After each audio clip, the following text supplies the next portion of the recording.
नमस्कार, good morning, Radhe Radhe, सत श्री अकाल। एक बार फिर आप सब लोगों का स्वागत है केपी कॉलेज के अपने इस यूट्यूब प्लेटफॉर्म पर।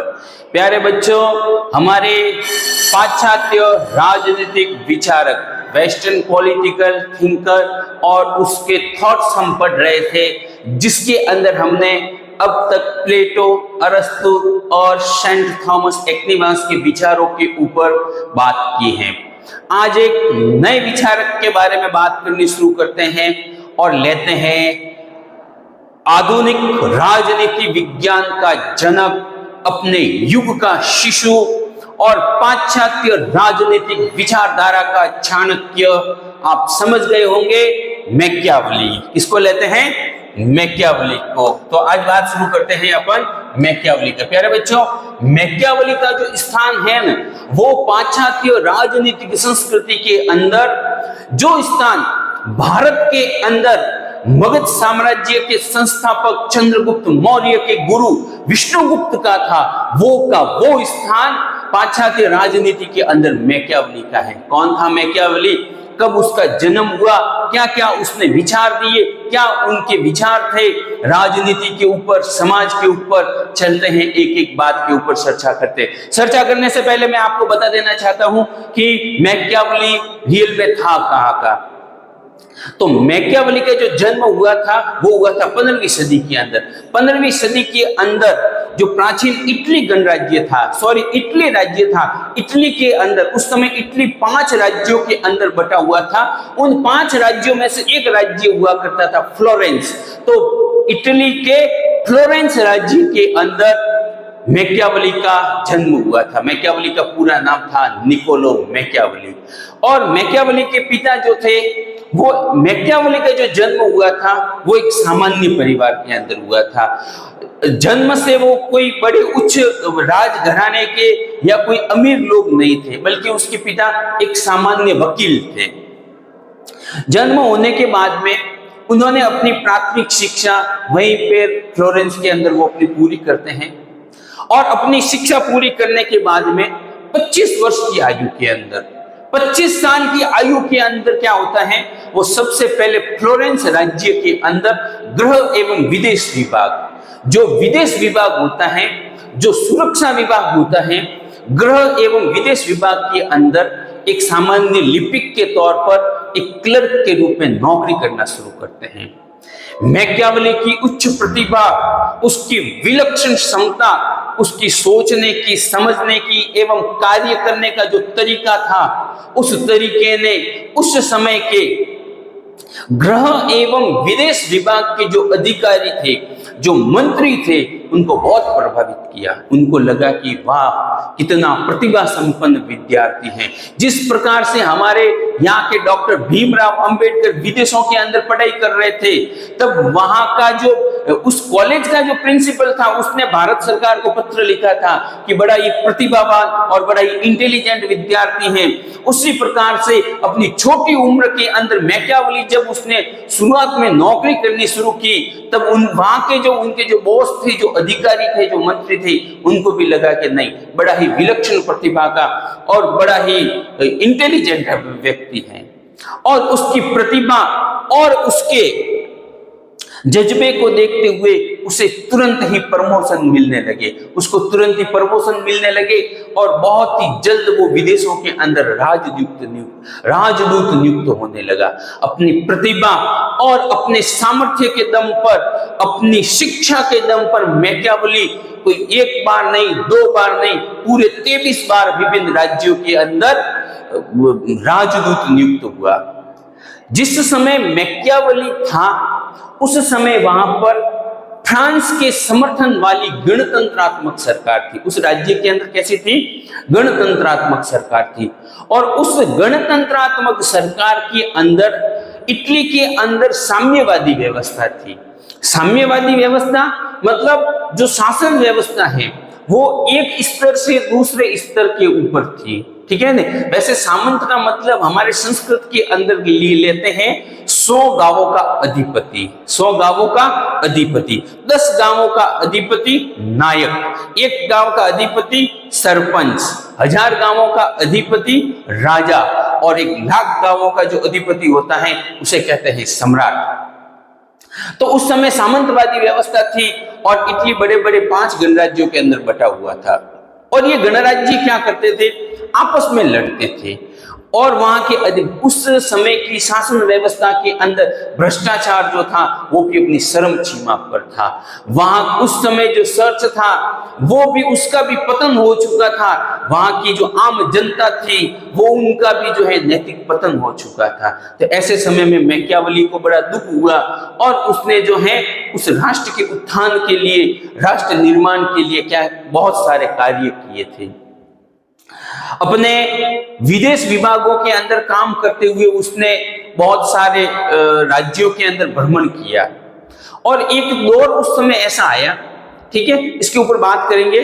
उसके आगे की बात, पहले इसके बारे में थोड़ा सा देख लेते हैं।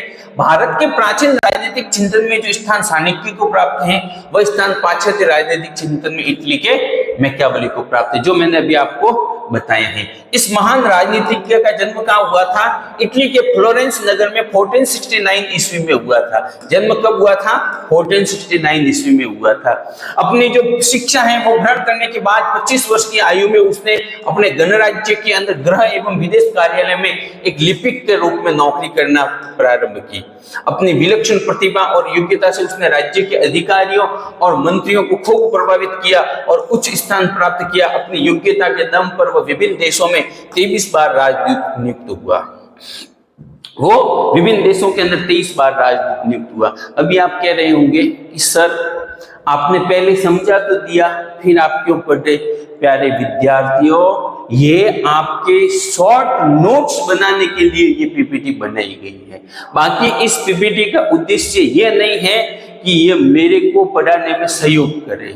मैं आपको बिना पीपीटी के भी बता सकता हूँ, समझा सकता हूँ, मगर आपको लिखने में आसानी हो इस वजह से मैंने जो है ये पीपीटी बनाई है। जिस समय वो विभिन्न देशों के अंदर राजदूत नियुक्त हो रहा था, उसी समय दौरान उसके फ्रांस के अंदर देखो लुई का शासन था, लुई वंश शासन करता था, ठीक है ना। इसके अलावा पवित्र रोमन सम्राट जो था वो शासन करता था। आपको पता है ना, रूस के अंदर जार का शासन होता था और इंग्लैंड के अंदर किंग होते हैं। द्वादश लुई 12वां पवित्र रोमन सम्राट और पोप जूलियस द्वितीय के दरबार में उसे जाने का मौका मिला। उसने राजनीतिक षड्यंत्रों और दाव पेचों के बारे में अच्छी जानकारी थी। देखो ये जो षड्यंत्र, चाटुकारिता, इस प्रकार की जो कूटनीति, जिसको आज के समय में हम कहते हैं डिप्लोमेसी, तो इस डिप्लोमेसी की जो जानकारी थी वो मैकियावेली को बहुत अच्छी प्रकार से थी। क्यों थी? क्योंकि वो उस समय बहुत सारे देशों के अंदर वो गया था, बहुत सारे लोगों के संपर्क में आने की वजह से उनको एक अच्छा अनुभव हो गया था। अभी जैसे हम बात करते हैं, हमारे विदेश मंत्री श्रीमान एस जयशंकर साहब, हम कहते हैं बड़ा ही प्रतिभावान और अच्छे व्यक्ति हैं, बड़ा नॉलेज है, फटाक से जवाब देते हैं। इसकी वजह क्या है? इसकी वजह यह है कि वो बहुत सारे देशों के अंदर राजदूत पहले से नियुक्त हो चुके हैं। राजनीतिक जो डिप्लोमेसी होती है, जो षड्यंत्र होता है, हर एक राष्ट्र के कार्य करने का तरीका और उसके राष्ट्र की जो मूल भावना है उनको वो जानते हैं। इस वजह से वो क्या है, अच्छा कार्य कर पाते हैं। तभी कहते हैं ना कि जो पद दिया जाता है वो योग्यता के दम पर, जो उस क्षेत्र का अनुभवी हो उस व्यक्ति को वो पद देना चाहिए। 1512 के लगभग फ्लोरेंस के ऊपर फ्रांस के समर्थन वाले गणतंत्र का प्रभाव समाप्त हुआ और स्पेन के समर्थन वाली मेडिची वंश के शासन की शुरुआत हुई। अब देखो मैं उसके आगे की बात बताता हूँ। क्या होता है कि 1512 के लगभग, ठीक है ना, 1512 के लगभग जब वो फ्रांस के समर्थन वाली जो गणराज्यों की सरकार थी इटली के अंदर, जो साम्यवादी व्यवस्था पर आधारित सरकार थी, उस सरकार का क्या होता है, धीरे धीरे पतन हो जाता है और उसके स्थान पर इटली के अंदर एक नई शासन व्यवस्था आती है। साम्यवाद के स्थान पर वहां पर मजबूत राजतंत्र की स्थापना होती है। और मजबूत राजतंत्र की स्थापना करने वाले जो शासक थे वो थे मेडिची वंश के शासक। कौन थे? मेडिची वंश के शासक।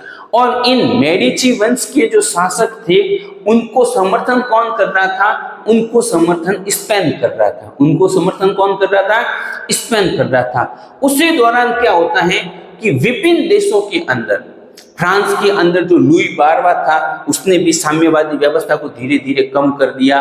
और क्या होता है, उसने अपनी एकदम निरंकुश सत्ता, मजबूत राजतंत्र की स्थापना की। उसी प्रकार से जो अन्य देश थे, सारे के सारे देशों के अंदर क्या हो रहे थे?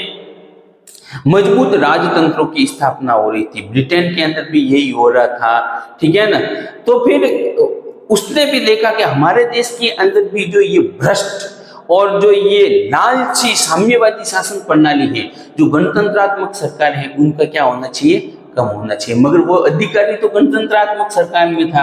तो फिर मेडिची वंश की शासन आता है और मेडिची वंश का शासन आने के बाद में उस गणराज्य के अंदर गणतंत्र का सहयोग करने वाली जो जो अधिकारी थे, जो जो मंत्री थे, उन सबको क्या कर दिया गया? अपने पदों से हटा दिया गया। और उसी दौरान क्या हुआ? उसको भी उसके पद से हटा दिया गया। मेडिची वंश के शासक जिनको समर्थन स्पेन कर रहा था, उनकी सरकार बनती है और वो क्या करते हैं? उसको अपने पद से हटा देते हैं। उसको उसके पद से हटाने के बाद में थोड़े दिनों के बाद में उसके ऊपर भ्रष्टाचार के देशद्रोह के मुकदमे लगाते हैं और उसको जेल में डाल देते हैं। 1 साल तक वो जेल में रहता है। उसके बाद में उसके कोई मित्र वगैरह थे, उन मित्रों ने जो है सरकार से गुजारिश की कि भाई इतना योग्यताधारी, इतना इंटेलिजेंट, अच्छा व्यक्ति है जिसको आप जेल में डाल करके रख रहे हो, ये अच्छी बात नहीं है। तो फिर क्या करते हैं? उसको वो अपने मित्रों के सहयोग से जेल से छूट जाता है। मगर जेल से छूटते वक्त उसके साथ में ये संधि की जाती है, उसको ये बात बताई जाती है कि अगले जीवन के अंदर आप आगे से राजनीति नहीं करोगे और राज्य के जो मुद्दे हैं उनके ऊपर विचार नहीं करोगे। तो फिर वो क्या होता है? जेल से छूटने के बाद में एक केशियानो नाम का जो गांव था, गांव का क्या नाम था? केशियानो नाम का जो गांव था, उस गांव के अंदर चला जाता है। और उस गांव के अंदर जाने के बाद में अपना जो शेष जीवन था वो वहीं पे साहित्य के अंदर, लेखन कार्य के अंदर और समाज सेवा के अंदर गुजारता है। और उसी दौरान क्या होता है? 1527 ईस्वी के अंदर एक छोटी आयु के अंदर, 58 वर्ष की आयु के अंदर क्या होता है? उस महान दार्शनिक की मृत्यु हो जाती है। और उसकी मृत्यु होने के बाद में सामान्य तरीके से उसका अंतिम संस्कार कर दिया जाता है। तो ये जो थी इसकी निकोलो मैकियावेली की अगला जीवन। तो क्या होता है? स्पेन समर्थित मेडिची वंश के शासकों ने, सरकार ने मैकियावेली को उससे हटा दिया एवं उसे कारागृह में डाल दिया और उसको क्या कर दिया? जेल में डाल दिया, उसके ऊपर भ्रष्टाचार के आरोप लगा करके। मगर बाद में वो अपने मित्रों की सहायता से छूट गया और उसको इस शर्त पर छोड़ा गया कि आगे से राजकार्यों के अंदर भाग नहीं लेगा, कि अब आगे से तू जो है कोई भी शासक क्या कर रहा है, राज्य क्या कर रहा है, उसके अंदर भाग नहीं लेगा। कारागृह से छूटने के बाद उसने अपने जीवन के अंतिम 15 वर्ष सैन कैसियानो, गांव का क्या नाम था? सैन कैसियानो नामक गांव के अंदर समाज सेवा और लेखन कार्य में व्यतीत किए। और 1527 ईस्वी में 58 वर्ष की आयु में इस महान इटली के राजनीतिज्ञ का क्या हो जाता है? निधन हो जाता है। उसका सामान्य रूप से बेचारे का अंतिम संस्कार होता है, ठीक है ना। मगर बाद में आकर के विभिन्न विद्वानों ने उनकी बातों को आगे लाया और उसको यूरोप के अंदर एक उच्च स्थान प्राप्त हुआ। अब बात करते हैं निकोलो मैकियावेली की प्रमुख पुस्तकें, उसकी महत्वपूर्ण और प्रमुख पुस्तकें कौन कौन सी हैं। तो सबसे उसकी जो प्रथम पुस्तक है उसका नाम है द प्रिंस। क्या नाम है? The Prince. अगली जो पुस्तक है उसका नाम है डिस्कोर्सेज। द प्रिंस ये इसकी बहुत ही इंपॉर्टेंट पुस्तक है, ठीक है, कई बार परीक्षा के अंदर पूछी जाती है। और ये जो डिस्कोर्सेज है ये उसकी क्या थी? ये इसकी प्रथम पुस्तक थी। क्या थी? प्रथम पुस्तक थी। इसके अलावा युद्ध की कला, द आर्ट ऑफ वार, एक और पुस्तक है, उसकी क्या नाम है? The art of war. इसके अलावा हिस्ट्री ऑफ फ्लोरेंस का इतिहास और इतिहास की 10 पुस्तकों का व्याख्यान। इतिहास की 10 पुस्तकों का ऊपर नहीं आ रहा है, इतिहास की 10 पुस्तकों की व्याख्या। इसके अंदर जो सबसे महत्वपूर्ण पुस्तक है वो है द प्रिंस और डिस्कोर्सेज। तो ये निकोलो मैकियावेली की कुछ पुस्तकें थी, उसके बारे में हमने बात की। अब देखो, मैं आपको बताना चाहता हूं कि कोई भी दार्शनिक हो, कोई भी राजा हो या कोई भी व्यक्ति हो, वो जिस काल के अंदर जन्म लेता है, वो जिस काल के अंदर जीता है, उस काल की जो कुछ गतिविधियां होती हैं, उस काल के जो बातें होती हैं,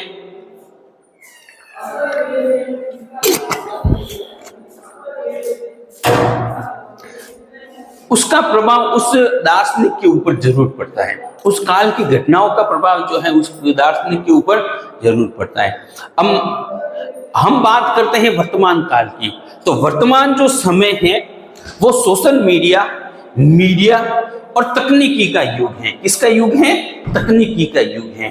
तो आज के समय में हम देखते हैं कि जितने भी लोग हैं, जितने भी दार्शनिक हैं, जितने भी शासक हैं, उन सब के ऊपर इन मीडिया का और तकनीकी का बहुत बड़ा प्रभाव पड़ता है। हम देखते हैं कि अमेरिका के राष्ट्रपति डोनाल्ड ट्रंप, उसको क्या किया जाता है, ट्विटर उसको ब्लॉक कर देता है, यानी कि वो ट्विटर के ऊपर अब अपनी जानकारी नहीं दे सकते। तो वो क्या करता है, ट्विटर को ही उसका जो है मित्र एलन मस्क खरीद लेता है। इस प्रकार से हम देखते हैं कि मीडिया, सोशल मीडिया, तकनीकी, इसका वर्तमान समय के शासकों के ऊपर क्या है, बहुत ज्यादा प्रभाव है। तो उस समय की भी जो घटनाएं थी, उस समय के विश्व के अंदर जो महत्वपूर्ण घटनाएं घटित हुई थी, उनका प्रभाव उनके ऊपर भी पड़ा था। अब वो उस समय की महत्वपूर्ण घटनाएं कौन सी थी, उनके बारे में हम बात करते हैं। प्रत्येक दार्शनिक और राजनीति के दर्शन और नीति पर उसके काल की परिस्थितियों का प्रभाव पड़ता है। मैकियावेली का युग पुनर्जागरण का काल था एवं उस काल की निम्न घटनाओं का उसके दर्शन के ऊपर प्रभाव देखा जा सकता है। पहला है शक्तिशाली राजतंत्रों की स्थापना। अभी मैंने आपको बताया कि 1512 के लगभग इटली के अंदर 1512 के लगभग क्या होता है, जो साम्यवादी शासन व्यवस्था थी, जिसके अंदर वो विभिन्न भागों के अंदर बटा हुआ था इटली, ठीक है ना, एक स्तरीय व्यवस्था थी। जैसे आजकल हमारे लोकतंत्रात्मक सरकारों के अंदर जो संघात्मक शासन व्यवस्था होती है, केंद्र सरकार, राज्य सरकार, स्थानीय सरकार, उसी प्रकार से उस समय जो है सम्राट, राजा, सामंत, ठाकुर, इस प्रकार की ये जो व्यवस्था होती थी, जिसको सामंतवादी शासन प्रणाली कहते थे। तो उस सामंतवादी शासन प्रणाली को धीरे धीरे क्या हो गया, खत्म हो रही थी। वो पूरे विश्व के अंदर सब देशों से खत्म हो रही थी और उस समय इटली के अंदर भी खत्म हो गई थी। इटली के अंदर उसको खत्म किसने किया था, तो उसके इटली के अंदर उसको खत्म किया था मेडिची वंश ने। और वो किसके सहयोग से किया था, तो स्पेन के सहयोग से किया था। तो ये जो शक्तिशाली राजतंत्रों की उस समय जो स्थापना हो रही थी, उसका भी उसके ऊपर क्या हुआ था, बहुत ज्यादा प्रभाव पड़ा था। क्या प्रभाव पड़ा था? 16वीं सदी के अंदर यूरोप के विभिन्न राज्यों के अंदर सर्च की सत्ता तथा सामंतों की शक्ति नष्ट हो रही थी। सर्च की जो सत्ता थी, क्योंकि सर्च का भी पतन हो गया था और सर्च के अंदर जो रहने वाले जो पादरी थे, वो भी क्या कर रहे थे, धर्म की अपेक्षा अपने विलासितापूर्ण जीवन के ऊपर बहुत ज्यादा समय व्यतीत करते थे और अपनी विलासिता के लिए जो है समय और धन का बर्बादी करते थे। एवं राज्य के विभिन्न जो राजकीय कार्य होते हैं, सरकार के द्वारा लिए जाने वाले निर्णय एवं शासकों की जो कार्य प्रणाली होती है, उसको क्या कर रहे थे, प्रभावित करने की कोशिश कर रहे थे। उसके स्थान पर क्या होता है, शक्तिशाली राजतंत्रों की स्थापना हो रही थी। इसी क्रम में अब देखो, शक्तिशाली राजतंत्रों की स्थापना उसके काल के अंदर कहां पे हुई, तो इंग्लैंड के अंदर हेनरी सप्तम, इंग्लैंड के अंदर बड़ी जो सामंतवादी शासन प्रणाली थी, उस स्तरीय शासन व्यवस्था को खत्म करके हेनरी सप्तम ने एक मजबूत राजतंत्र की। राजतंत्र मतलब जहां पर शासन करने की शक्ति जो है वो एक व्यक्ति या एक संस्था के पास में होती है। शासन करने की शक्ति जो है वो सब एक ही व्यक्ति के पास में होती है, जहां पे कार्यपालिका, न्यायपालिका, व्यवस्थापिका से संबंधित समस्त शक्तियां जो है एक व्यक्ति के हाथ में होगी और पूरे राज्य की जो जनता है उसका सारा कंट्रोल एक व्यक्ति के हाथ में होगा। वो राज्य, उसे राजतंत्र कहते हैं। तो इंग्लैंड में हेनरी सप्तम ने क्या किया था, वहां पर एक मजबूत राजतंत्र की स्थापना की। फ्रांस के अंदर लुई 11वें ने मजबूत राजतंत्र की स्थापना की। उसके बाद में लुई 12वां भी आ गया था, इन दोनों की आते थे। इसके अलावा सॉल्स अष्टम एवं स्पेन में फर्डिनेंड, स्पेन के अंदर भी जो फर्डिनेंड थे, इन फर्डिनेंड ने क्या की थी, एक मजबूत राजतंत्र की स्थापना की थी और निरंकुश राजतंत्र की स्थापना कर ली। अब आप यहाँ पे कहेंगे सर ये निरंकुश, तो देखो निरंकुश राजतंत्र का मतलब ये नहीं होता है, ये जो मैकियावेली, थॉमस हॉब्स, एक्निवास, इन लोगों ने हमने देखा कि लोकतंत्र की सब लोगों ने बुराई की है। लोकतंत्र की क्या है, सब लोगों ने बुराई की और सब विद्वानों ने राजतंत्र का समर्थन किया है, सब विद्वानों ने राजतंत्र का समर्थन किया। मगर इन लोगों ने जो राजतंत्र का समर्थन किया है, जो निरंकुश राजतंत्र का समर्थन किया है, वो सर्वाधिकारवादी राजतंत्र नहीं है, वो सर्वाधिकारवादी राजतंत्र नहीं है। इनका जो राजतंत्र है वो ऐसा राजतंत्र है, निरंकुश है, मगर वो व्यक्ति के जो रोजमर्रा की जिंदगी है, उसका खान पान, वेशभूषा, उसकी संस्कृति, बोली, भाषा, ठीक है, उसका पहनावा, उसकी शिक्षा व्यवस्था, महिलाओं की स्थिति, शिक्षा, स्वास्थ्य, इनसे संबंधित जो मामले होते हैं, इनके ऊपर जो है वो कोई कानून नहीं बनाते। इन मामलों के ऊपर वो व्यक्ति को स्वतंत्रता प्रदान करते हैं, यानी कि उनकी जो सत्ता है, ठीक है, उनकी जो शासन व्यवस्था है वो कैसी है, निरंकुश जरूर है मगर सर्वाधिकारवादी नहीं है। ऐसी नहीं है जिसके पास सारे अधिकार हैं, ऐसा शासन व्यवस्था नहीं है जो व्यक्ति को क्या खाना है, क्या पीना है, क्या पहनना है, क्या बोलना है, कितना पढ़ना है, इनके ऊपर वो बातें करे, वो नहीं है। ये युग सबल राजतंत्र का युग था। मैकियावेली चाहता था कि इटली की समस्त राजनीतिक शक्ति का केंद्रीकरण हो एवं इटली में भी एक सफल राजतंत्र की स्थापना हो। ये जो युग था वो कैसा था, एक सबल राजतंत्र का युग था। और वो भी चाहता था कि इटली के अंदर भी एक शक्तिशाली राजतंत्र की क्या हो, स्थापना हो, क्योंकि उस समय इटली जो पहले जो था वो, उस समय इटली विभिन्न 5 गणराज्यों के अंदर बटा हुआ था।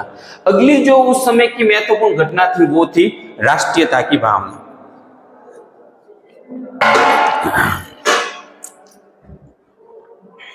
देखो क्या होता है उस समय कि राष्ट्रीयता की भावना का मतलब है एक अपने राष्ट्र के प्रति त्याग के लिए, बलिदान के लिए तत्पर रहना। अब यहाँ पर राष्ट्र के प्रति त्याग और बलिदान के लिए तत्पर रहना, इसका क्या मतलब हो, इसका मतलब ये होता है कि व्यक्ति क्या करता है कि एक कूप मंडूक की तरह होता है। व्यक्ति की जो मनोस्थिति होती है वो कैसी होती है, एक कूप मंडूक की तरह होती है। उसके अंदर वीर पूजा की भावना होती है। हम देखते हैं कि भारत जैसे देशों के अंदर, हालांकि भारत के अंदर तो ये नहीं है, कई राज्यों के, हम पाकिस्तान की बात कर लेते हैं। पाकिस्तान 2 भागों में बट गया, बांग्लादेश और पाकिस्तान। क्यों बटा, क्योंकि बांग्लादेशी जो लोग थे उनके अंदर वहां की जो सरकार थी उनके प्रति भावना, राष्ट्रीयता की भावना थी नहीं। इसके अलावा हम देखते हैं बलूचिस्तान वाला भाग, या फिर वो अफगानिस्तान से छटे हुए प्रदेश, या फिर पीओके वाला क्षेत्र, ये जो विभिन्न भाग हैं पाकिस्तान के, ये बार बार क्या कर रहे हैं, उस राज्य से अलग होने की बात कर रहे हैं, उस राज्य को तोड़ने की बात कर रहे हैं। वो क्यों कर रहे हैं, वो इसलिए कर रहे हैं कि उन लोगों की जो मानसिकता है वो अपने क्षेत्र, अपने कबीले, अपने राज्य, एक निश्चित छोटे संकीर्ण क्षेत्र के अंदर है। जिस प्रकार से व्यक्ति अपने परिवार, अपनी जाति, खुद का समाज, इनके बारे में ही सोचता है, पूरे देश के बारे में नहीं सोचता है, तो फिर क्या होती है कि जब देश के लिए आवश्यकता पड़ती है तो फिर देश के बारे में कौन सोचेगा। भाई जैसे मैं हूं, आप हो, कोई भी है, हम क्या चाहते हैं कि भाई मेरी जाति मजबूत हो, मेरा धर्म मजबूत हो, मेरा गांव मजबूत हो, मेरा जिला मजबूत हो। ये जो संकीर्ण मानसिकता होती है, इससे मैकियावेली बाहर निकालना चाहता था। मैकियावेली चाहता था कि इटली के प्रत्येक गणराज्य के अंदर निवास करने वाला जो व्यक्ति है वो इटली के बारे में सोचे, एक राष्ट्र के बारे में सोचे, उसके अंदर राष्ट्रीयता की भावना हो कि नहीं, मैं इटली वासी हूं, पहले मैं भारतीय हूं, उसके बाद में मैं राजस्थानी, मैं गुजराती, मैं हिंदू, मैं मुसलमान, या मैं पंजाबी, मराठी, जो भी हूं। आई रही बात समझ में। राष्ट्रीयता की भावना जब व्यक्ति के अंदर होती है, राष्ट्र के प्रति वो तत्पर रहता है, तो ऐसी स्थिति में उस राष्ट्र का कोई भी देश बाल बाका नहीं कर सकता। जैसे भारत के अंदर, जैसे जर्मनी के अंदर, जैसे अपन कह सकते हैं रूस के अंदर ये व्यवस्था देखने को मिलती है। तो बात करते हैं, इस समय तक इंग्लैंड, फ्रांस तथा स्पेन में राष्ट्रीय एकीकरण की पूरी क्रिया पूरी हो चुकी थी। उस समय देखो, अभी हमने पिछली स्लाइड में देखा कि इंग्लैंड, फ्रांस, स्पेन, इन देशों के अंदर क्या हो रहा था, जो सामंतवादी शासन प्रणाली थी वो खत्म हो गई थी और एकीकरण हो चुका था, एक ही व्यक्ति के अधीन इस समय आ गए। अब देखो उस समय इटली की क्या कंडीशन थी, इटली उस समय 5 भागों में बटा हुआ था। 5 भाग कौन कौन से, एक पहला तो है दक्षिण का नेपल्स, दूसरा है मध्य इटली में रोमन चर्च प्रदेश, तीसरा है मिलान की डची जाति, चौथा है वेनिस और फ्लोरेंस, वेनिस, और पांचवा है फ्लोरेंस। और इस फ्लोरेंस के अंदर वो हुआ था। और ये राज्य क्या करते थे, आपस में फूट, ग्रह युद्ध और विदेशी शक्तियों का शासन चल रहा था। मैकियावेली चाहता था कि इटली में भी एकीकरण हो, अर्थात इन 5 गणराज्यों के अंदर निवास करने वाले जो लोग हैं उनके प्रति एक इटली के प्रति राष्ट्रीयता की भावना हो। ये जो अपने अपने राज्य को ही देश समझ रहे हैं, अपने अपने प्रांत को जो देश समझ रहे हैं, उसकी जगह क्या करे, वो पूरे देश के बारे में जो है सोचे। अगली जो उसके काल की घटना थी वो थी पुनर्जागरण। पुनर्जागरण उस काल की एक महत्वपूर्ण घटना थी और इसको क्या कहा जाता है, इसको पुनर्जागरण का पिता कहा जाता है। पुनर्जागरण क्या था, बात करते हैं। पुनर्जागरण के काल में साहित्य, कला, दर्शन, राजनीति विज्ञान के क्षेत्र में मध्य युग के आदर्शों का अंत हो रहा था। पहले के समय में राजनीति के बारे में, साहित्य के बारे में, कला के बारे में जो बातें चली आ रही थी, उन बातों का क्या हो रही थी, खत्म हो रही थी। और उस जगह यूनान तथा रोम के प्राचीन आदर्शों में लोगों की आस्था बढ़ रही थी।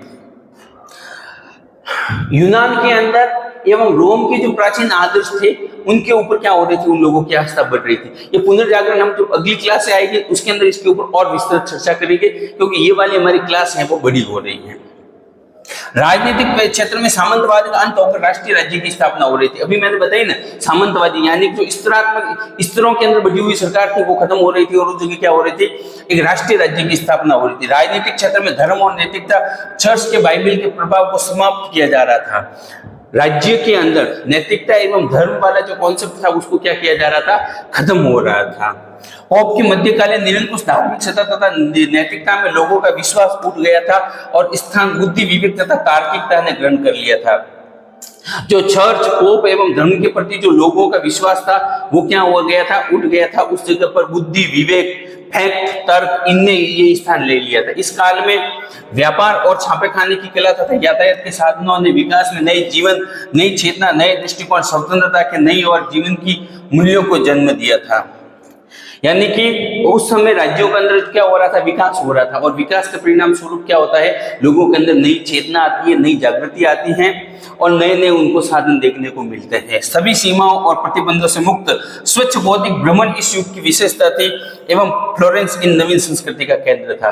क्या हो रहा था, भ्रमण करना, एक राज्य से दूसरे राज्य में जाना, वहां की संस्कृति, वहां का धर्म, वहां की नैतिक विचार और वहां की जो बातें हैं उनको जानना, ये उस काल की महत्वपूर्ण घटना थी। और इन सबका जो खास केंद्र बिंदु था वो कौन था, फ्लोरेंस था। धर्म और नैतिकता, उस समय देखो धर्म और नैतिकता के संबंध में क्या विचार थे। 15वीं सदी में पोप के विश्व साम्राज्य का स्वप्न नष्ट हो चुका था। पोप चाहता था कि पूरी विश्व के अंदर ईसाई धर्म का चर्च का प्रभाव हो, वो उसका सपना टूट चुका था, क्योंकि अब लोग धर्म के प्रति, चर्च के प्रति लोगों के अंदर जो भावना थी वो खत्म हो चुकी थी।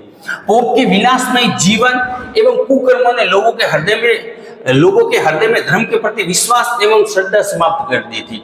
पोप का जो विलासितामय जीवन था और उसके जो कुकर्म थे, ठीक है ना, कुकर्म यानी वो जो खराब कार्य कर रहा था, ठीक है ना, अनैतिक कार्य, ठीक है, अधार्मिक कार्य, उसकी वजह से उसके प्रति उसके अंदर विश्वास और श्रद्धा लोगों में खत्म हो गई। पोप अलेक्जेंडर सिस्टम का उदाहरण देते हुए मैकियावेली ने लिखा है कि उसने जीवन पर धोखा देने के अतिरिक्त और कोई कार्य नहीं किया। पोप अलेक्जेंडर सिस्टम जो व्यक्ति था वो उसने क्या किया था, अपने जीवन भर लोगों को धोखा ही दिया था, लोगों को बर्बाद किया था और उसने जितने भी जीवन के अंदर गलत कार्य होते वो उसने किए थे। उस स्थिति में सेवानो वाला जैसे संत ने चर्च के सुधार की मांग की तथा नैतिक बल से आध्यात्मिक पथ प्रदर्शन का प्रयत्न किया। अब देखो उसी समय में क्या होता है, जिस समय पोप एवं चर्च विलासितामय हो रहे थे, कुकर्म कर रहे थे, भ्रष्ट हो रहे थे, लोगों को धोखा दे रहे थे, तो उस समय या सेवानोर वाला जैसे जो व्यक्ति थे हैं, उन लोगों ने क्या किया था, चर्च के अंदर सुधार की मांग की थी। चर्च के अंदर उसकी सुधार की मांग, उसकी शिक्षाओं का लोगों पर प्रभाव भी पड़ा। किंतु जब फ्रांस ने फ्लोरेंस पर अधिकार कर लिया तो पोप को प्रसन्न करने के लिए सेवानोर वाला को बंदी बना दिया तथा उसने जीवित जला दिया गया। ये जो सेवानोर वाला नाम का जो व्यक्ति था वो चर्च के अंदर सुधार की मांग कर रहा था, उसके विचारों का प्रभाव भी लोगों के ऊपर पड़ रहा था। मगर क्या होता है, फ्रांस जब उसके ऊपर आक्रमण करता है इटली के ऊपर और इटली को अपने कब्जे में ले लेता है, तो फिर वहां पोप को खुश करने के लिए सेवानोर को क्या करते हैं, जिंदा जला देते हैं। साधारण नागरिक भी नैतिकता के नियमों के अनुसार आचरण नहीं करते थे, यानी कि पोप की तो छोड़ो, राजा की तो छोड़ो, सामंतों की तो छोड़ो, वहां की जो सामान्य जनता थी वो भी नैतिकता धर्म के अनुसार आचरण नहीं करते थे। मैकियावेली पर अपने समय की परिस्थितियों का प्रभाव पड़ा और तत्कालीन परिस्थितियों के अनुसार ही उसने नरेश को सलाह दी कि राज्य के अस्तित्व को बनाए रखने के लिए आचार तथा धर्म के सिद्धांतों की चिंता नहीं की जानी चाहिए और लोक कल्याण के लिए इन सिद्धांतों की अवहेलना कर सकते। इन्हीं सब बातों को ध्यान में रखते हुए, ठीक है ना, कहते हैं कि जहर को जहर मारता है, जहर को खत्म करने के लिए जहर का इंजेक्शन देते हैं, लोहे को लोहा काटता है। उसी प्रकार से मैकियावेली ने अपने समय के शासक को सलाह दी कि इस अनैतिक, अधर्मी, चाहे चर्च है, चाहे पोप है, चाहे जनता है, इन लोगों को सुधारने के लिए आप भी जो है जैसे भी अनैतिक, भ्रष्ट जो कार्य करने हैं वो करो। क्या क्या कार्य करने, क्या सलाह दी, वो हम अगली क्लासों के अंदर विचार करेंगे। आज के लिए इतना ही।